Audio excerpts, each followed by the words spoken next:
আপনাদেরকে কয়েকটা মূল্যবান কথা কমু, কথাটা মনোযোগ দিয়ে শুনবেন, বুঝছেন নি? মানে কোন কোন সমস্যায় অলিপুরের মানুষ এখন আটকে রয়েছে সেই গুরুত্বপূর্ণ কথাটি আজকে কমু। কথাটা কিন্তু বাস্তব, আমার কথা মিলে নেবেন। কথাটা যদি মিথ্যা হয় তাহলে কমেন্ট বক্সে করে আমাকে জানাবেন। তো প্রথম কারণ রয়েছে আমরা এখনো ছোট, যেহেতু আমাদের এখনো বড় ভাই যারা আছে তারা কোনো এখনো বিয়ে করতে পারতেছে না, শুধুমাত্র একমাত্র রাস্তার কারণে। মানে বিশ্বাস যদি না হয়, এটা কিন্তু বাস্তব ভাই।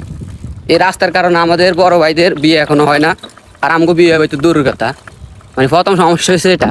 আর দ্বিতীয় সমস্যা হচ্ছে এই এলাকাতে মনে করেন না কেউ এই এলাকাতে মাইও নিতেছে না, মানে হোর ভাই বানাইতেছে না, কিন্তু একমাত্র এই রাস্তার লাই। আবার আমার ভিডিওর ভিতরে অনেকজন কমেন্ট করছে যে আমার নানুর বাড়ি যাই না আজকে 3 মাস শুধুমাত্র একমাত্র রাস্তার কারণে। আরেকজন কমেন্ট করছে ভাই বিশ্বাস করেন আমি শ্বশুর বাড়ি যাই না একমাত্র শুধু রাস্তার কারণে। তা আসলে আপনাদের যে একবারে কইছি, আমরা খুবই একটা জ্বালা যন্ত্রণা আছি আমাদের এই অলিপুর রাস্তাটা নিয়ে, খুবই একটা জ্বালা যন্ত্রণা।